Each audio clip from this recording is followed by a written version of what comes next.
Wotan making some ground. Mahuna got to the front. 100 out. Wotan on the scene. Mahuna in front from Wotan. Tempted as flashing home. Mahuna and Wotan, and Mahuna a nose to Wotan. Welcome to Bet Doctor, behind the curtain look at how pro punters operate. I'm your host Scoot. I've got Walt in here shuffling some papers around, looking important, like a newsreader. How are you, brother? I know who you are. How am I? Flying? Nah. Angry Money today. bags. Angry today, so we'll see how we go. I've got to check everything I say 3 times before I say it. So Ugh. no, we're all right. He's absolutely airborne. Anyone that tuned in his live stream on Saturday, his pants came off late in the day when Osmar won, but he's seeing them like absolute beach balls, has for quite some time, and he's ticking over nicely. It was very nice that they handed the race to Osmar. I will give you that. And I vowed to never, ever bag Karen again. So you guys can try and hold me to that because I'm sure someone's going to need to. And you also threw in I love Tommy Berry as well. So it was very out of character. I didn't vow there, but for a fleeting moment, he was a hero. He's already made a villain of himself a few times since. But he's earned himself a gold star for a little while on the chest, the big fella. No gold stars down there for the Moonee Valley overwatering saga that has made a meal of the track since they had that fast night meeting. I think it was like Tawny Cup meeting. It was a road there, and all they've done is water the track since, despite the sparkling weather that you guys keep telling us about. DK, Nico? Oh, well, yeah, thank Christ we're back to Flemington this week. That's the upside of that, Scoot. They did get cop 9.5 mils Thursday, didn't they? They copped a bit of rain, but it was a complete shambles. I went back and watched what Tony Salisbury said on the Friday, and he said, a bit of wear and tear on the inside, 5 to 7 metres is compacted. That'll make it, the horses will be able to run on from midfield. Well, he had no idea. The track manager's got no idea. What hope the punter's got. Everyone else has got. Anyway, Nico, what do you think? Yeah, they're sort of at a hiding to nothing with that track. Like it's going to be knocked down in a few years, and they don't want to put any money into it, and then you sort of always get 1 or 2 meetings a year which just throw up results like it did on Saturday, but it just wasn't good enough for a Group 1 day. That reminded me. I tell you what it reminded me of. It reminded me of that day at the Bull where it was so soft. Yeah. From the 600 to the 400, they were all spinning the wheels except for the leaders. And there's all these massive margins and the testing conditions. That's what the jockey said in a couple of those posts. He said that the horses were confused in the shifty conditions, I think Harry Coffey said about Arabian Summer. So it was like an exploding track was the other. I mean, it was just shambles. And a few of the punting chats I was in was saying the same thing. It looks like the Bull, with that track and how they were getting around the bend. And then it seemed like the inside might have dried out a little bit better than the other parts of the track in the straight. Like it was like a travelator. But as the day got drier and the track got downgraded, like the track got worse. Anyway, but yeah. So I think and then there's different. We'll talk about it as well. I suppose Rosehill has got different theories, but I just had another look at what Clem Pollitt said about that, and effing disgrace, he called it. And yeah, so there's track issues, but I suppose we're used to it. I suppose we're a bit punch drunk from it. I suppose was something to talk about. We've had a few with Caulfield and everything recently, haven't we? Yep. So at least we get back to Flemington. So that's the upside. Scoot back to headquarters. Yeah, I thought Rosehill was at least playable, and I thought the majority of horses, or the best horses, still won, and it wasn't totally out of character, Rosehill. But Trev Lawson, obviously been on the show, friend of the show. He said post-race, he goes, what'd you make of the track? And I had it down as a cow paddock 7, so it did. It reminded you of Warrnambool. It was a disgrace. But Rosehill's it's just the great mystery, isn't it, in terms of what's it going to play, how's this week going to play, given we've got so much rain, and how it was served up last week. This one's out of his control. We get the 12 to 800 mil or whatever they're predicting.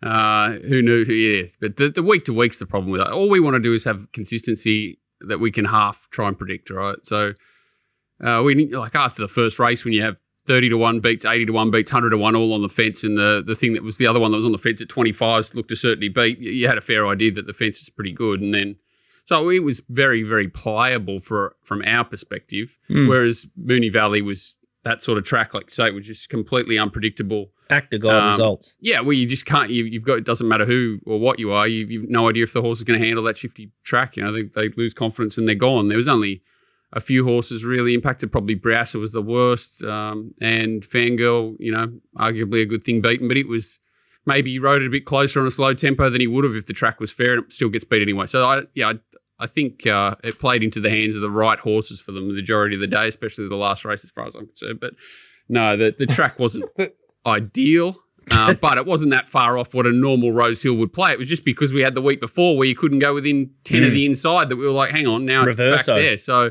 yeah, I think that's why it sent everyone into disarray a little bit more than normal. But, it's just inconsistency. And you just... Do you ever feel like you're getting told the truth? I don't. I'm surprised. I think Glenn Pollitt from Racing Rant's video was pretty. Has he been arrested yet? Does anyone know? It was pretty pointed, but I think the point that he made was so valid. Like people spend hundreds of thousands of dollars on a horse, and then it's like 50 to 70,000 at least to train a horse for the year. The game's hard enough as it is, and then it just gets butchered. It's true, but it's part of the game. It's part of the game. It really is. But it's sort of because they're preparing tracks with give. Now, trainers, they want tracks with give, right? So, but then this is what happens. Then you get the tracks with give, and other trainers who prepare their horses for 6 months for a $2 million race, their horse has none because the track's been over water, it's scoot. So it's like, just desserts. Yeah. You're right, DK. Punters can adapt, and then if trainers continue to be stupid enough to want give in the ground, well, they're just going to have to suck it up. I think that's New South Wales. That's a good way they're to literally trying to play God. They're putting all these cutaway rails everywhere. It feels like the fence has been gone at Goulburn. It used to be a mad freeway when they put the rail out at Wyong. Now the fence is off there. Muswellbrook, the fence has been off since 1987. It looks like they're trying to put the fence off everywhere, and then these cutaway rails to try and open the racing up, which leads to the quicksand. And you got the little people with the whatever. I won't go any further. Don't really think too hard. They just steer it up. Like it just makes it harder and harder and worse. And maybe it doesn't make a lot of sense. Rail true. And just let the God do its work, and if it's a heat wave, put a bit of water on it until it's not brown anymore. Is it that hard? Yeah, the overwatering's a real doozy, isn't it? But it's good. It's going to get the natural stuff this week. So just looking at the update, I think it's 60 mil at Rosehill, and Doomben's going to cop about 40 mil, and Melbourne gets the all clear. So we're going to get a nice road down at Flemington. So Walt, we might have to chime in and do most of our betting down there as it suits us. But the good news is TopSport Friday, 110% markets. Good luck if you got them right last week with that track bias. But 3 till 4 Friday, there's 4 races to bet, odds to 5,000. So good effort there, Tristan. And it's the Australia Cup at Flemington, the Breeders' Stakes, race 3. And at Rosehill, you got the Tancred, which is an absolute doozy, and the Vinery. You got the good Melbourne filly going up there to tackle the Sydney Brigade. Nico, you took some good prices on Saturday, but it was a bit of a splat job. You're going to have a look at the Oz Cup and the Roy Higgins. Walt, I've pumped your tyres up a little bit. Autumn Glow, even DK stamped Maharuna. Yeah, went like a scored cat, I think I said. And hopefully anyone that watched the show had a little bit more on, and especially when you knew it was going to find the backs of the speed, and D-Lane just gave an absolute peach. I thought you had a washout at the Albury Cup, DK, so I think it's rescheduled that meeting. Just want to test him. Like, as the rain was coming, I said, grey, this will just revel or just slow everything else down, and this will just... And then it got caught off. Anyway, yep. Bull Friday for you, so that's an opportunity for a fill-up. And then French Endeavour was a barrow trial at Eagle Farm for me, so that was disgusting. Private Harry was the only way I found a way, and Walty late with Osmar. So Doomben lucky last this week. I've got a fair bit of confidence, and I think I've found 2 from the same replay, but they spread across 2 different races. So exciting, and if they go ahead at Doomben, which I think they will, more likely than the Gold Coast, I think it's a pretty good betting card there at Doomben. Chanois saved the TopSport Steam. They went 1 from 5. Early betting on those kind of days, as you can see now, is quite diabolical. And probably, with the theme of this show, outside of Flemington, I'd be really, really careful and very selective if you're betting at Eagle Farm or Rosehill. I'd just be keeping the powder dry, because the difference between a soft 7, heavy 8s, 9s and 10s, there's massive, massive differences. And I think you don't really get any bonus points for betting early, and you just open yourself up to deductions. And what about the SPs last week? Broadsiding ended up starting $3.30, Betfair SP. Woden started nearly $8, I think it was, Betfair SP. We're doing the show, and Broadsiding was $1.90 and Woden was $4.50. You're like, dead set. Like we sort of said the last few weeks, they're just putting him in so short, but that was the greatest example ever. Wotan, like, the horse ran super and, like, fair price in the end. But, like, far out, it was, just how the market moves late, especially on a few of those tracks. Like, you just can't be getting involved in a few of those early prices. Yeah, 100%. And geez, J-Mac just riding absolutely out of his skin. He's nearly carrying him over the line.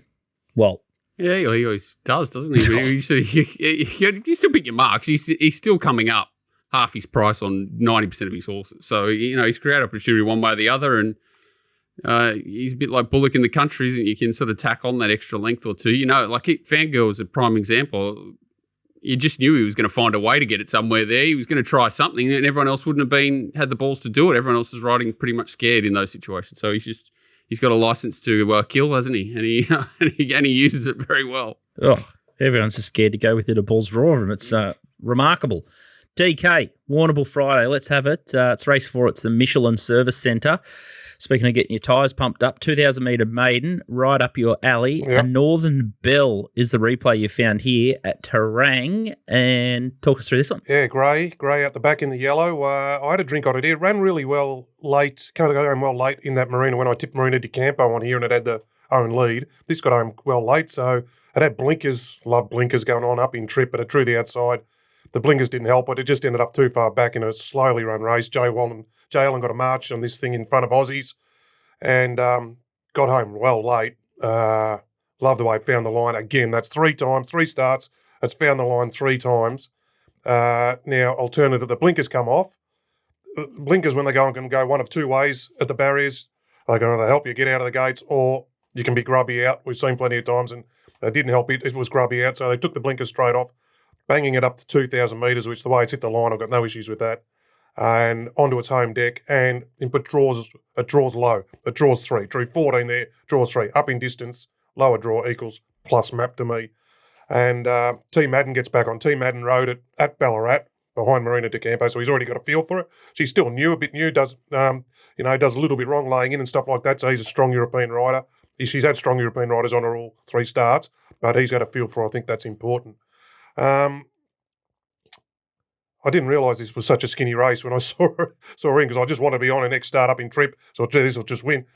You've got to be very inventive to find a bit of opposition to her here. So we might get some feedback about short odds again. DK clipping shorties. I didn't realise it might be so short. These are goats. A couple that are possible improvers are Henry's Garnet Bay, the other 3-year-old in the race. It's got blinkers first time, and Jack Hill. It's a combination. I've seen him work for Henry before. It means more aggressive. It was backed 550 to 440. Kyneton second up.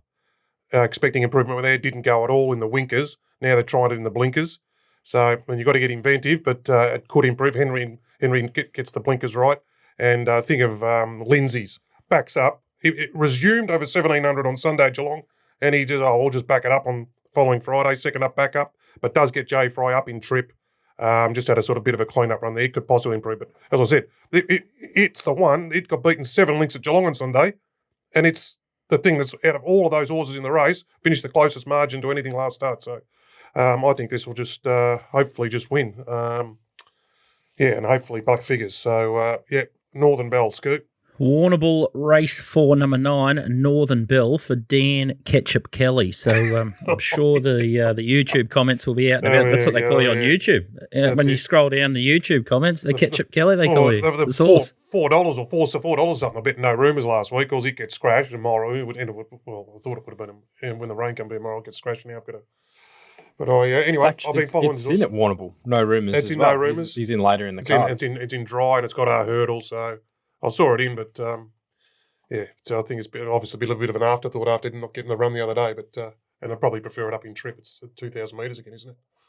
But, probably $4, so enough to scare you off. It's fair call. I'll cop it. But anyway, place only. Hey, place only. Winners. Right? place only. No. Good luck, DK. Looking for four on the trot there at the shore. No. Astral Flame got beat. I remember. One of them got beat. Yeah. It did. Actually. Yeah, that's right. It ran well. It also stiff to get beat. But anyway. Yeah, Carleen. Yeah. Carleen.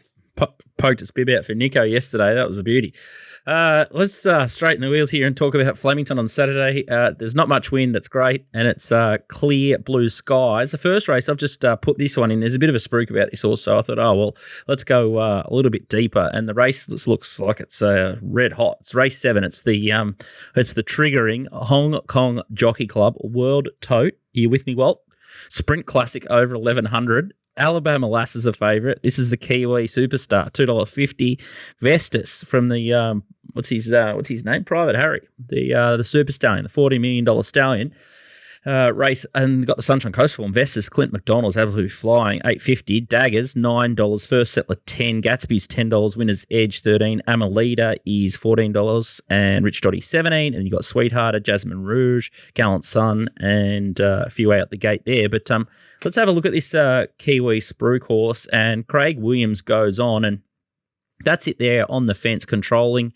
It's in the blue with the red and white checkers, and wins by 5 here. And the only negative that I'm hearing here, Nico, is up the straight, drawn barrier 4 could be the wrong place to be, perhaps, but they're sort of bunching in the middle at the moment, aren't they?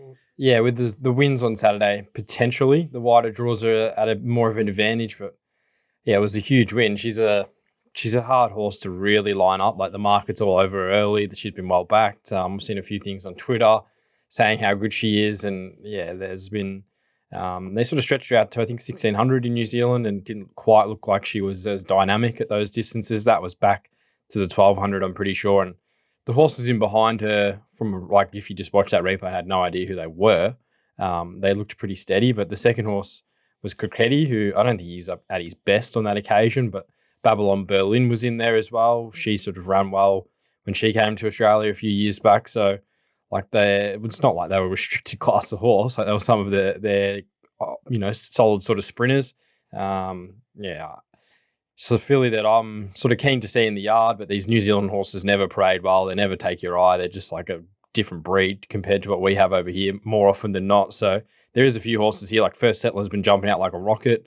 Probably draws the wrong side. Vestas might be in the right part of the track from 17. Yeah, you can make a case for a lot of these. Even Gatsby's can probably improve off his Newmarket run, where he was just wide with no cover. With a softer run, he may be able to get back to his best. But the market's saying that she could just be a lot better than these. So it'll be interesting to see how the data and the big syndicates, how they sort of line up those New Zealand figures, and if she gets any shorter, because that'll probably be the biggest sign. It's an interesting one. You have a look at that. You referenced that 1600 metre run, and close in around that was the horse called Moving Out, who takes on Treasure of the Moment in the 2000 metre race. So she only got beaten a length there. So she's going to run the trip right out. And as you saw, 5-length romp over 1200. So she's got a fair bit of back end strength to her. I thought Daggers was maybe the best option. Second up into this, looking from an Australian lens. Any DK, you like any of these, or have you got any thoughts? No, I didn't. I didn't really have a good look at this. I had a look at plenty of other races, but I didn't really have a good look at this one. But so I can't really shed more light on a Scoot. But one roughie I did want to speak to Nico about is Recon. You know that horse? Recon, yeah, Recon. I was supposed to go to the Albury Guineas last week, and now after all, it ends up here. But geez, has it been impressive in its 2 starts? It's a half to Who Dares. Just a line finder. Yeah, I backed him on debut at Benalla when we were doing the Sunday morning Forest, and Craig Weeding came on and pretty much just declared it, saying he probably wouldn't get beat, and then it was smashed. But yeah, it was a really good debut run, and I sort of missed him last. I didn't realise he went around, but he got the job done again. So look, I know it's big odds, but you got a horse with plenty of upside and one to follow. All right, so big one to watch there on rating. She goes close, Alabama Lass, and I'm going to have a sneaky cover-up bet on Daggers. Let's have a look at. I got nothing to add to that race, but the World Tote Pool race in Sydney is the last, and the favourite is one of our favourite horses, Les Vampires, which transfers to the Vampires. So I think that's very fitting that the World Tote Pool handicap has got the favourite called the Vampires.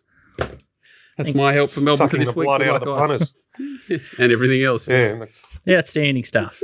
I knew it would get some I'm going to nice have some commentary. input to Mexico. That's all I got. No, I think you'll talk about the next race as well. It's race 8. It's the Group 1 Australian Cup. Looks an absolute doozy. Pride of Jenny, drawn barrier 1, got Frog on, rides it well, says DK. $2.90. Middle Earth, M. Zara. Wow, this has happened again. $5 into $4 overnight.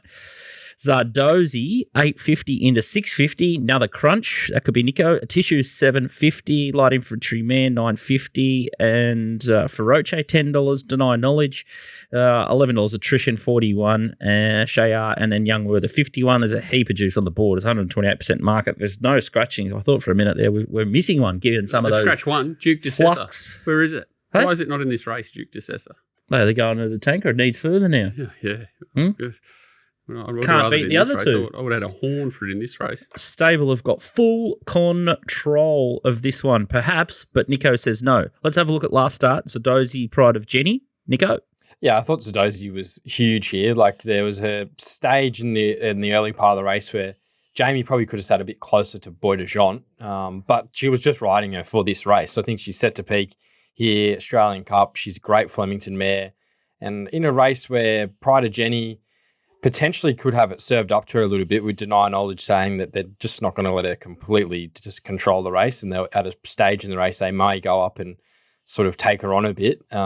If that is the case, and this race even becomes even faster than what we saw their last start, and faster than Jenny usually goes, well, I think they'll just suit Zadozi. Like, she ran a terrific race in the Melbourne Cup. She was flying all of last spring.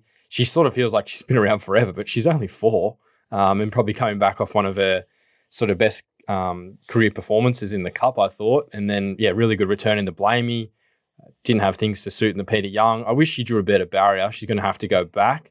But I'm sort of hoping with the really fast pace that just potentially brings out the best stayers. And I think that's definitely, she's one of them. And the other one has to be Middle Earth, who, it was a big win. Fresh, here it is. He sort of had a little bit of improvement to come from this run in the yard, but probably not a heap. So he was there pretty screwed down. Market told you that. Solely run race. Duke de Sessa's inside, held up. I think he had a few things in his favour for his first start here in Australia, but you look at his form overseas, he's a horse, I think it's won over 2,800 metres. The way he finds the line and just keeps coming, he just looks like he's even looking for further than 2,000 now. He's going to find a fast run 2,000, and he just, like the rating on that occasion, the market is sort of, if you just rated him off that performance, you wouldn't have him anywhere near $4, but I think the market's sort of predicting that he can get to this level of these weight for age horses at the moment. And outside of Jenny, who off her recent runs probably hasn't rated right to her best. None of these horses are probably like at a Via Sustina level, and Middle Earth's the one that could maybe sort of keep going on that path. And the market is sort of predicting that at around $4 in the early betting. So they were the two for me, Zadozi, Middle Earth. I think Light Infantryman gets the right run. I would imagine he's probably really stalking that pace, and if Jenny and Deny Knowledge sort of carve each other up, he might be the one that hits the front. It's just, I wish he had a bit better platform. He's had a 2 slowly run 14 and 1,600 metre races, what could be a brutal 2,000, but he'll run really well. But I think Zadozi is the one with the best setup, because she chased Jenny last start in the fast run race over 1,800. Like, she just looks set to peak for mine, and Middle Earth's the unknown and could be better than him. Yes, well, very interesting race with Deny Knowledge in it. I had a look at their early speeds, Deny Knowledge and Pride of Jenny, and split, went back myself, but Froggy got it inch perfect. Like those sectionals he did in the Peter Young order, they were perfect for her. And he went out, I think, 8 lengths above Nico, something like that on punting form. And I think when Deny Knowledge won, I don't know if it was the same day or whatever, it won there with Zara out in front, went out very similar. 8 to 10 lengths above is both their sort of good to the 600 is their good early speed tempo. So they're going to be close to each other in the run, and it's going to be much more tactical for Froggy, not being out there having something else to think about, and he's got to get it perfect again. So I think it's going to set up for something to come off him. And I tipped I'm going with the All-Star Mile for I said I like Tom Kitten and I like the Light Infantryman. I think Light Infantryman's really acclimatised and turned the corner here. E. Brown got off in those post-race interviews where they get the jockeys after the race and just said, bring on 2,000. This horse is flying, bring on 2,000. So 2,000 now, genuine run 2,000. He's got the draw to stalk them. I think, I remember Ozzy had a rap on him when he first bought her. I remember he told me, said, look at this horse I bought from the UK. So it took a while to acclimatise, the trip to Perth and everything. I think he's flying this prep. I'm sort of in the light entry man corner, but terrific race. Can't knock Zardozi, I think. But the draw, I thought 9's going to be a little bit sticky for it. Hugged the rail the other day, sweet, coming home chasing Jenny along the fence. Now it's got to do it from 9. But yeah, so no, I think I'm hoping light entry man scoop. All right, a couple of different opinions there. Walt, are you going to talk about Mexico or not? I think the start. I just think it'd be interesting to see whether Deny Knowledge crosses her early. She's definitely faster out of the gates. And if there are any tactical sort of things, you'd try, and if I was Deny Knowledge, you'd try and cross her pretty neat and get a running prior to Jenny, wouldn't you? Froggy's definitely got an interesting battle from 1 here. I don't know if Craig Williams has got it in him to do that, to be honest, but I hope he does, just to sort of fire the race up. Now, I think I don't want to bet in the race. I think it's diabolical, but DK's found the same angle I would if I was betting in the race. I think, I like that different form. Low draw, it's probably going to be put to sleep midfield fence if they do get a bit psycho up front. I think Middle Earth's dangerous, but they're going to have to sustain a run from the back. It's the one that's just going to suck, and it's got that stronger potential form. So I like DK's angle, but don't like the race. Yeah, I don't think Market's made too many mistakes here. If I had a free bet, I'd probably back Middle Earth. He'll just be probably in the running line, and I think he that 2,000 metre under the belt, that's a perfect trial for a race like this. Didn't knock himself around. Love Feroce as a horse, but just cops too strong a Australian Cup here. I think he could be a 2,000 metre horse, Feroce, but it's probably all just going to come a little bit too quick for him. I would have thought. Let's have a look at race 9. It's the Roy Higgins. It's a 2,600 metre race, and this one could be a bit polarising or divisive as well. Deacon's a short favourite here, $2.30. I think this is a win and you're in the Melbourne Cup race. Silent Sorrente, $6. Berkshire Breeze, $6. Smoking Romans, $9. Mostly Cloudy, $9. Waltham, $11. You got Newfoundland, $12. Garachicho, $18. Etna Rossa, $51. Spaycaster and Inevitable Warden. Stockman. Probably Stockman's on the way to the Bull, I would have thought. S. Wild, he's going to go jumping, but the hot pot here is Deacon, and he did a fair bit of work this night, Nico, to get around to the lead, but put a hole in him. He just murders him, doesn't he? Was a good night to be on the fence, and that's where he's found in the later stages, but he just absolutely kills his rivals. That was his first time in Australia, getting up to 2,600 metres. Newfoundland coming out of that race and ran second in the Adelaide Cup, and Silent Sorrento, the market saying is the danger here, and he's just absolutely annihilated him. He had some things in his favour, but you'd think having that run at 2,600, they missed the Adelaide Cup because he had 59 kilos or something, but just with how the weights worked out there, so they were going to go there. They've elected to come here. I think just the way Philip Stokes has sort of prepared this horse, he's happy to sort of keep him with a gap between runs and just keep him ticking over. He got beat that day at Flemington when you were sort of blue and DK. Still blue. I'm still filthy on him for it. Shahaya, he's in the Australian Cup. Did start near favourite against Deny Knowledge last start. Was in hindsight, it wasn't a horse that think, he's filthy. Shahaya's beat me. He's in career best form. And I think out to that extended distance last start is where we really saw the best of this horse, Deacon. I don't know. I couldn't find really any knocks. You got to beat Berkshire Breeze, who was good first up, solid run race. He needs, I fell into him every start, last preparation. He needs everything in his favour to win. Zara's probably a tick. The Adelaide Cup, Deacon Cup 59 off the weights, it was the weakest Adelaide Cup you've ever seen. A few of these horses yesterday that were in the 3,000 at Sandown were running midfield in the benchmark 70. And then where else do you go here? There's a few maybe at the top of the weights, Smoking Romans, if he could find his best. Thought Walton was a little bit interesting if he's here, but he also is in the Tancred and could be a wet tracker. So I just couldn't find any knocks. Deacon, he just could be way better than him with what we saw last start. And he might be a legitimate Melbourne Cup chance if he can continue to progress through the grades like he has so far. Yeah, I thought there's two, isn't there? So there's not much. There's Deacon and Berkshire Breeze. I think they're the two hopes. Deacon's still filthy on him for getting beating at Flemington. I think that's. I don't know if he scooted around the valley and got in the right spot the other time. I'm thinking, he was a bit. I know it might have been because he stayed at the 2,000 for the second run that he was a bit dour and Shayar out-sprinted him and whatnot. But he did get beaten at even money and fair and square, and he comes back to that track where that happened. Whereas Berkshire Breeze got this sensational Flemington record. He back last June that when he was coming through the race, he pissed in and he beat Tara Mansour. He beat Tara Mansour 5 lengths. And one of the reasons that Deacon didn't run in the Adelaide Cup was because Stokes had the favourite. He already had the favourite in Tara Mansour. And even though I didn't, but that's one of the reasons. And then Berkshire Breeze has hammered Tara Mansour when it's met it. So I like it's upward into its prep. I like its third up in trip, set for this. I mean, Deacon trialled back at the end of October. He's been up for nearly 6 months.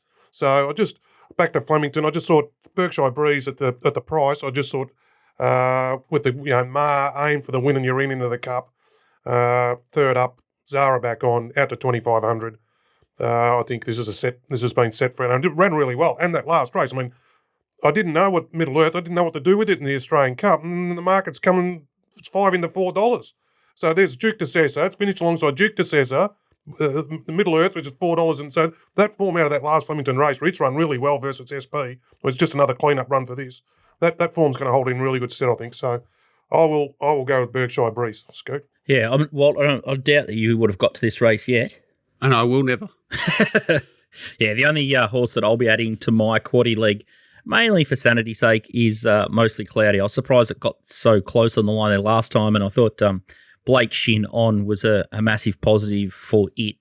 It's had an interesting list of riders and a couple of things that went wrong, but I think he was a moral beat that day in the Brisbane Cup when Shin last rode. It was held up and he went off at a very short price. So I think he could get a better ride and be in the finish there. Mostly Cloudy, set to peak, third up. Similar to DK's thoughts. I'm just not sure what Deacon's beaten yet. I'm especially taking $2.30. He could be a freak or just blow him out of the water. But yeah, I'd be going Berkshire Breeze and Mostly Cloudy in the quaddie numbers. That's for sure. Well, he just flogged Garrett Chico, who just beat Berkshire Breeze. So I think there's an easy line there. Well, Nico likes one when he's taking it personal. Yeah, and he's certainly giving a bit of a clip. Sucker punch. Fair. Like I can see the angle, but like the other two are just, they need everything in their favour to win. But I do like Zara on Berkshire Breeze. That's a big tick. I can see the angle, but wake up yourselves, boys. Seriously. Yeah. Oh, well, Nico has gone a lot deeper than my little 2-minute squiz, but I'm happy to back him in. If you want to start throwing punches, he'll be right there at the mounting yard on Saturday. So if you want to get his yard mail, you can just get it, or you can go and see him and pester him at the races at Flemington and give him a bit of feedback there in person. So 3 minutes to 5 minutes before the off, you get his staking advice as well. So head to his Patreon or his Twitter account, or just slide into his DMs and you can get it. Yep. OnlyFans as well. Yeah, he's got one now. Has he? Apparently, yeah. Yeah, right. Yeah, it's not bad. You on TikTok, Nico? It's only $9.95 a month, but you got to pay more to DM him and get his special. He gets in the Godolphin silks for you and stuff. It's not bad. I opened a TikTok account the other day. I haven't TikToked anything, but Nico, you got a TikTok account? Oh, I have one, but I don't really use it at all. I think everyone my age probably has one, but no, I'm not on those sort of socials. Cracking at our age. DK, do you know what TikTok is, or you got one? I know what it is, but no, I haven't got one, Scoot. No. They just make little shorts, don't they, or something? They put short. I've seen, what's his name? Our old mate Mug, doesn't he sort of do it, and then he throws it back, he doubles it up on Twitter so you can sort of see it or whatever. You can replay it on Twitter, another social media. So I've seen the Mug do his rubbish on there on a Saturday morning, whatever it is. I might have muted the Mug for a while, and when the Benny Scarf thing and that went last week, I thought I'd try and back. He literally gives you morning, noon, and dinner updates every day of everything he eats. And mate, people, he's getting like 10,000, 15,000 people viewing his 7 sausages with mashed potato. He's a genius, the Mug. Well, it's a place where we need to be. So stand by. Scooty bet on TikTok. Tic-tac-tock. Oh my God. MySpace. You're going to have to change it up. Let's go to Rosehill. I'm saying plenty of water. It's going to be very moist up at Rosehill. And the first race, it's just going to be a dog's breakfast, isn't it? Who's going to get through the track? Mate, I've been up 50 since mil 4. on race day. I did 5 hours, and all I came out with was dead set. I needed 3 Panadol and 2 Nurofen after it. So we'll see how we go. Buyer beware. Let's have a look at the Vinery Stud Stakes, 110% market at TopSport. Iffy game, Friday, 3 till 4. Treasure of the moment, $1.50. So you'll probably get better than that. $7.50 Declici Boulevard. Moving out, $8. Benadryl, $9.50. Verona Rose, $13. Power Opal, $19. Real Class, $19. And much, much better than the rest. Let's have a look at Treasure of the Moment. D Lane, this is his horse. He won the slipper. He's starting to feel pretty good with himself. And so are Yulong, who got this. Yeah, Treasure of the moment. They dominated first up, then dominated second up. This one was a hard run race and fast time overall again. Didn't shut it down like he shut it down first up, but pretty much did. And I think she sort of half peaked, so I think she'll come on from this again. That was probably a perfect clean out run going to 2,000 on what's likely to be a testing track. But just look at her. She just looks like a professional, like a machine. Doesn't she? Always, every start, she quickens. She does exactly what you ask. She stops. She's a freak. Oh, this is a fun race. Far lap. So this is Lazuro. They've gone 20 below here, so it's a complete barrier trial. Moving out is the Yulong horse here. Moving out right out the back last. Decleechi's the widest, and is it Powers of Opal in the real data? Class on the inside with Powers of Opal. So the last 100 metres is the only thing really, because it is literally a barrier trial. Yep. And moving out only really gets going, I think, in the last sort of 150, 200, whereas I think you'd have to say Decleechi looks like it's probably peaking a little bit more, whereas the others are winding up. I don't think it's a betting race.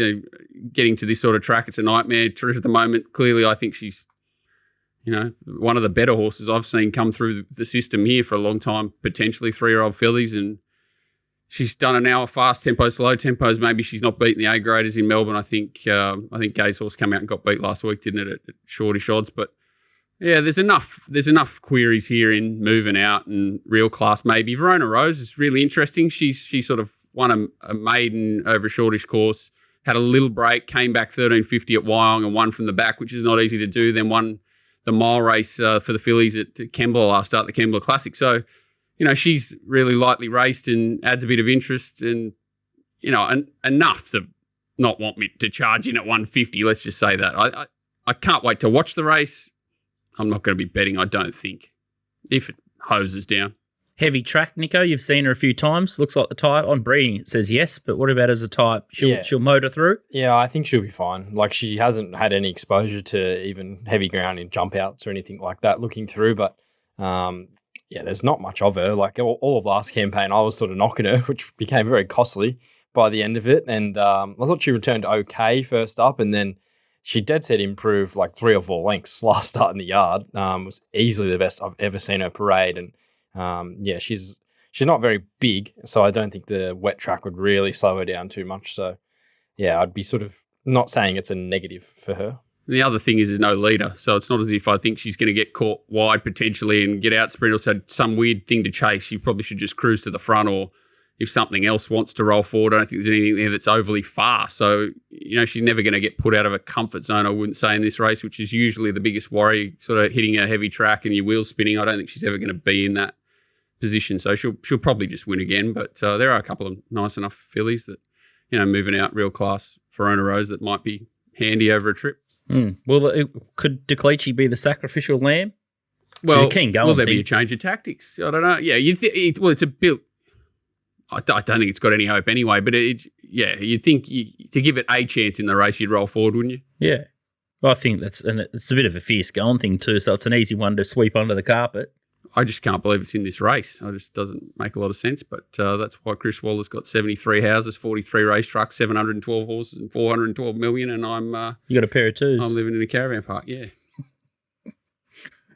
Rosehill Race 8 is probably the race of the weekend, perhaps. The Tancred Stakes, 2,400 metres. You got Dubai Honour, $3, Vauban $3.80, Arapaho $5.50, Duke de Sessa $7, River of Stars $13, Warmonger $18, La Creek is $19, and Zarir, Land Legend, Circle of Fire, Zachariah, Asterix, well out the gate here. There's 2 replays that I want to have a look at here. The first one is Dubai Honour, and that's him in the blue with the red. Back on the fence, he's spinning her like a bumping jewel there, but absolutely savages the line here. This is in the Hong Kong Vars. This is Tom Marquand. Yeah, wow. So he's riding him again this Saturday, but he did well to slaughter him this day. Further back, between probably the 8 and the 600 metre mark, he just missed the boat, got shuffled back, but wow, he scorched the line there. If he repeats that performance, I'm going to say he's going to go very, very close. And this is the Australian form line of Arapaho chasing down Lindemann, and then here's Vauban just sucking them all up.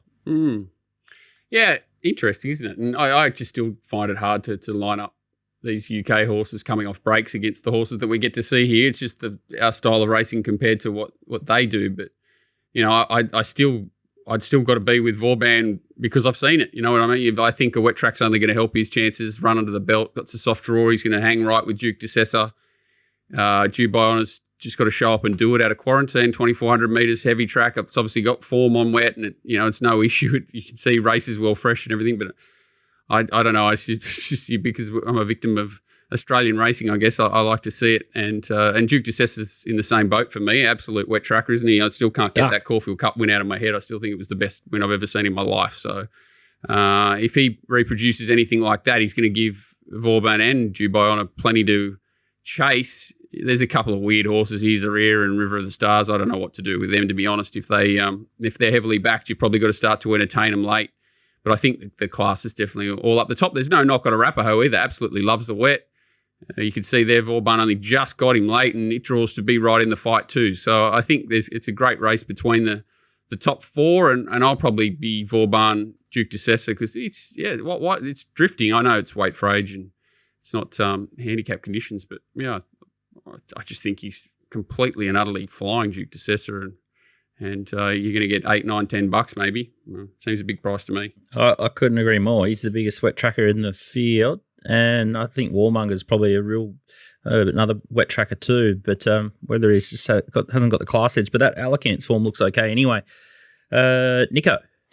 Yeah, I just wish it was like potentially like a soft 5 or 6 on Saturday, not maybe a heavy 10, because that really just opens things up. Vauban's form overseas seems pretty good on wet ground. Some of them are in jumps races, like they're probably hard to line up. I thought the intriguing part for mine was Dubai. He ran around $13 in that Hong Kong Vase. Without a Fight was in that race. He was sort of on speed and dropping out. He started $6. When Vauban met Without a Fight in the Melbourne Cup, he started $5.50, like clear favourite. So you can sort of make some tie in there. Maybe that Hong Kong Vase, given Without a Fight, he was okay behind Via Sistina, but given his SP, maybe it wasn't the strongest addition. Dubai Honor, like if you go back to what he did, what was it, like 2023, I think, when he won the Queen Elizabeth, if he turned up in that form, they wouldn't beat him. But that's a long time ago now. I was sort of thinking Vauban's definitely the one for me. I'm just if it's a real heavy track, that probably does throw just a different scenario into the race that you have to overcome. And Duke de Sessa's he's a gun wet tracker, so they're probably the two for me. I can see Scoots Point Warmonga. He's going to run probably a good race on the wet. He's really sort of built for that, and I think that's probably his chance to overachieve a little bit. Like, it's an intriguing race. You got Circle of Fire, who won the Sydney Cup last year, ran a great race in the Melbourne Cup. Land Legend ran super in the Caulfield Cup in the Melbourne Cup, and he just seemingly can't go this campaign. Like, there's a few horses here that have a little bit to offer, but some of them just don't seem at their best. And of what Vauban did first up, you'd say he only could potentially improve off that in a fast run race up in distance too. So, Vauban, I think, could be the best horse, and Duke de Sessa is probably the best suited in the conditions. Circle of Fire is the other horse I agree. If it's a bottomless track, it's the one that could just... It went well enough the other day to be ready to go now. Yeah, if he's back to it, that first prep that he had, he just looked like an absolute world beater. Group 1 DK? Oh, I couldn't add much more, Len. I love a second up improver. Oh, there was a bonus win for Vauban with everything that happened first up in the yard and at the gates, and then he's still got the money despite being express in the market. So, so vulnerabilities, and he still won. So, second up in trip, up to his right trip, run under the belt. And that all appeals to me. That's my MO. So, and the Arapaho lines up with him there with that form. And as Duke de Sessa from down here, he's absolutely flying it. Huge win at Caulfield. And then he just obviously should have won the other day. He was unlucky, got held up a lot of the straight. So he's, I can't have much more to what the boys say. They're sort of, looking around, possibly Dubai Honour at the price with the others. All right. The Vauban seems to be the favourable team bet after the reverse parking last start. That's 110 race, is it? 110? That's 110. Back That'll the be truck up. Yeah, I think. I don't know. Yeah. Are there many other opportunities? We might have to back the truck up on That'll that. Be one. like the cookie jar. The cookie jar's full after the slipper, though, isn't it? There was a couple of extra digs late at the jar at Mahuna, so we were lucky there. Yeah, handy. Price held long enough to for everyone to get on board there. Rosehill, race 9 is the Doncaster Prelude. No replays here. A lot of colliding form. Walato, $4.40. Amenable, $6. New Endeavour, $7.50. Scarlet Oak, $8. West of Africa, $9. NCAP, $10. Sandpaper, $10. Decas, $11. Just Folk, $14. Grubani is $18. Then you got Redina, $21. Berkshire Shadow, $21. Sabak, $26. Glenna Silver, and Williamsburg. Lavish Empire, Jimi Hendrix. So race with a fair tail, unless it's a simple equation. Walt, what do you think about this one? Two horses stood out. If you go back and watch the replay of New Endeavour, it's one of the greatest butcherings in the history of mankind first up, and somehow carries the same Smurf aboard here and gate 1 to really just rub it right in. But I think New Endeavour's the starting point. Obviously, the heavy, if it's a bottomless track, they'll probably get out away from there anyway. I think it'll run very well, New Endeavour, and Amenable went like a rocket at Newcastle first up, probably a pretty average ride there too. Jumped really well and just half got forced, but he dragged it right out of the race there, and it made a very long sustained run from the back. And I think he got beat by Magic Time here one day when he looked home. Was that on a heavy track too, where he sort of raced more forward? Yep. So I think he handles the condition. I think they're like far and away the two best chances. Ducasse was scratched from the Musselbrook Cup and doesn't have a rider here, so I don't know if it shows up. It sort of was a little bit of interest. Will Adow handles the wet, rolls forward. J-Mac, you can just feel that he's going to somehow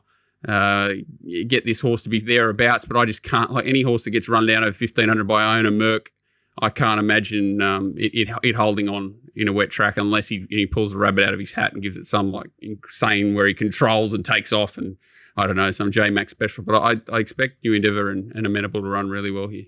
Yeah, I'd agree. I'm nearly a Walado place lay, which I made a meal of last week with broadsiding because J-Mac carried it. So terrific that. But the horse I liked and think is a bomb wet tracker would be West of Africa. Schiller might just get a bit of redemption. It's in at Musselbrook too. It's a dual nom there.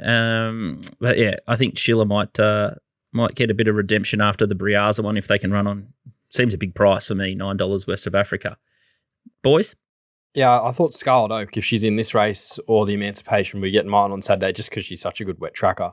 You look at that run, she won, I think it was at Kembla or Newcastle it was, where she just bolted in on a heavy track that day. So, she'll absolutely swim, and I think you can forgive that last run stuck in the inferior ground in the Coolmore. She'll run well whatever race she's in. So, should be one of my better results for the day if in this race or the Emancipation. All right. Racingwatch.com.au is where you find more of Walt's stuff. As I said, seeing him like beach balls, so he's 24/7 there, $30 a week is a must buy. And then he throws out the free streams on Thursday nights and on Saturdays, which is very fun. And he'll also take his pants off when he has a fill up. So entertaining stuff. I actually put them on for streams. I don't normally have them on, but I don't have an OnlyFans like Nico.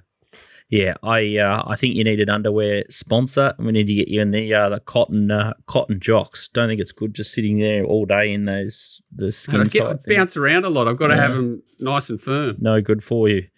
Doomben, it's going to be underwater, but hopefully we can find a couple. So I think we've got 20 mil Friday and then 20 mil Saturday. So it's just a matter of being out of trouble and getting through the ground. And I think I've found one here in race 10, the lucky last. I'm due.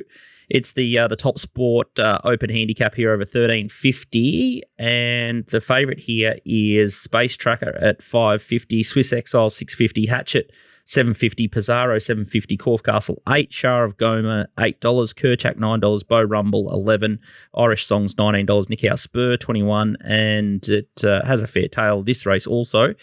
The replay that I want to have a look at here is Heatchote. It is Uncle Robert Heathcote, and you can see him out wide in the yellow. Jumps really well, and this is a horse that can sort of put himself on speed, but on this occasion, they elect to settle back. So you can sort of see him on the outside there, restrained, and ends up being second pair. So I'm saying that this time, this horse can go forward and just sit in behind the leaders, which is going to be Space Tracker and Swiss Exile from the Annabelle Neesham yard. And just keep your eye on the horse behind it too. The horse behind it in the red is called Columbaru. It's racing in race 5 at Doomben. And I'm saying it's going to be a massive knockout chance. And you'll see why later. But the good thing about Heatchote here, this is a hot little race for mine. They might have gone pretty quick here, but Red Defcon's the winner, just in beside it in the Aquas colours. I think the fence was worth a fair bit that night. So 60 kilos Heatchote here. I thought it was a terrific job under the stick, but really roars home. You got ready for anything, blue and white, just in on the fence there. Red Defcon's in the club colours in the Aqua. And then have a look at the horse in the red, Columbaru. Absolutely bolting and no luck.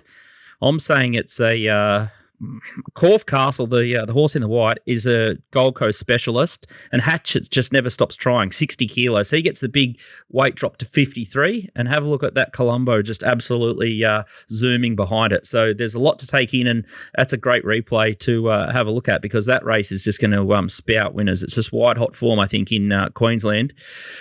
Space Tracker, the favourite here, he'll be up on speed. I think he had his birthday last start to win. He's a bit of a cat. Swiss Exile's the other one. I think he's a 1,200 metre horse. I think it gets through the wet deck.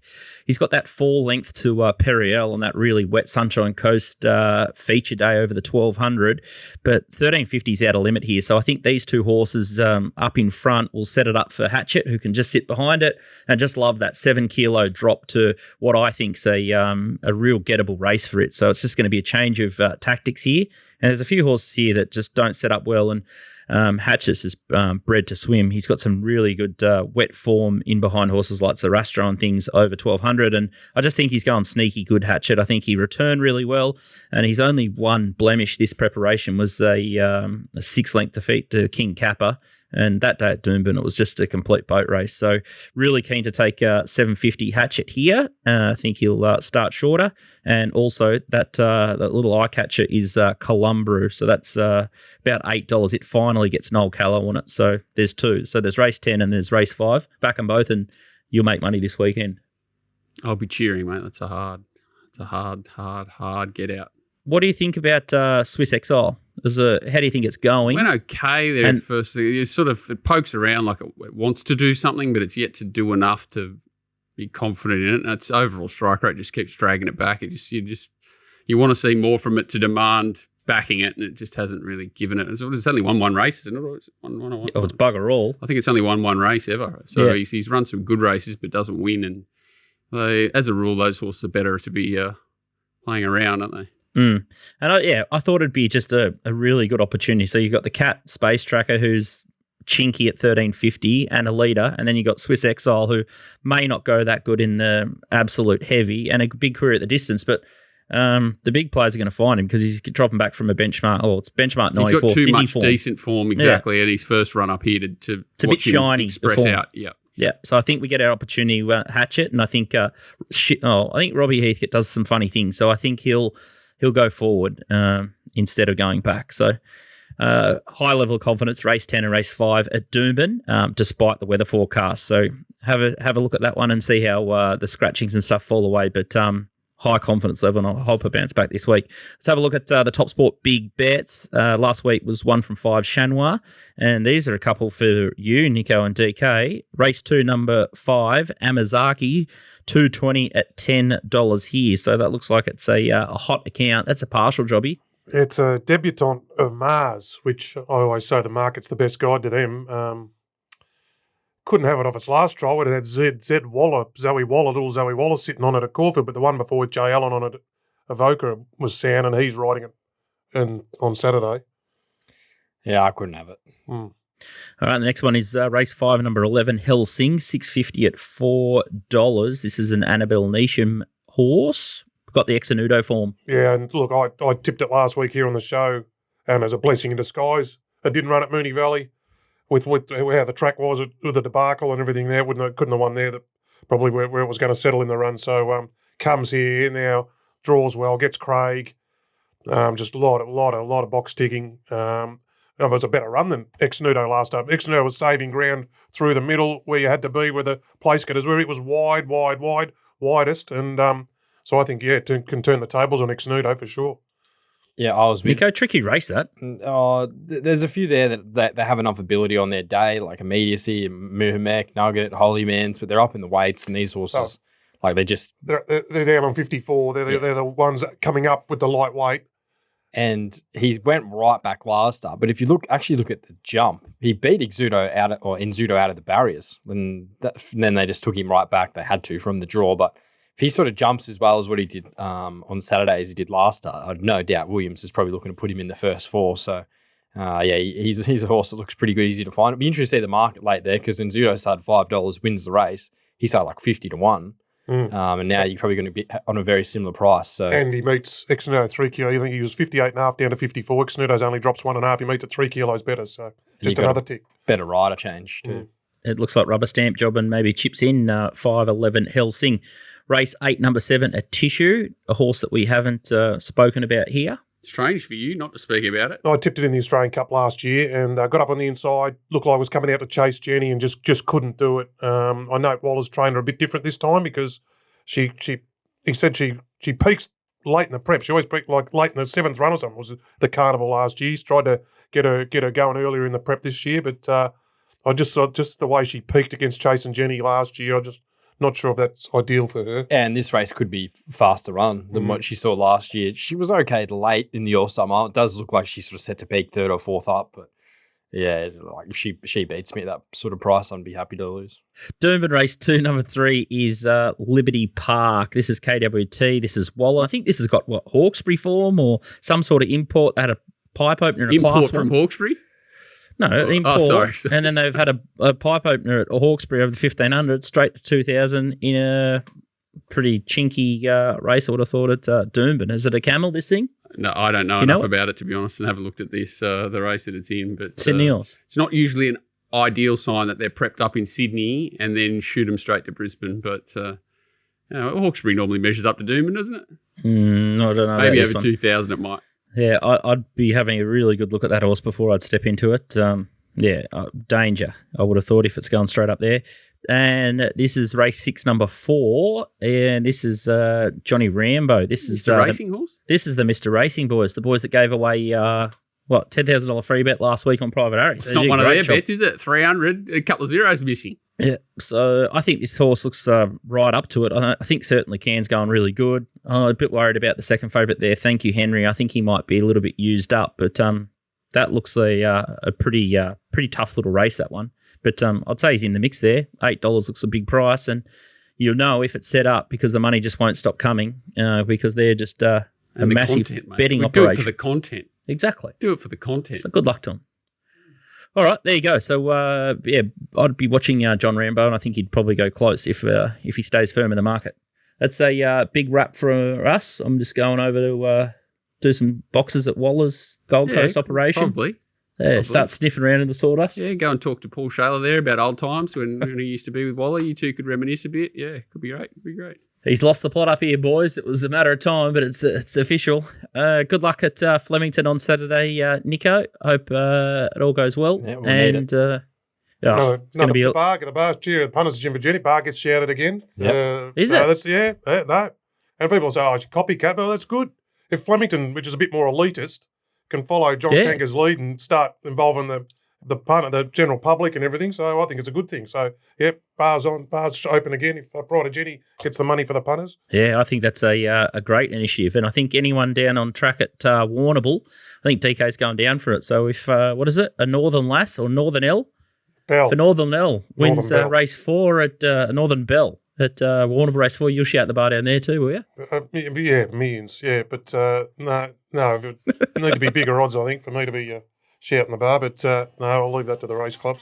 Outstanding. All right, well, good luck for operation this week on the punt, and it should be a heck of a lot easier than last week. If you survived last week and made a profit, you've done well.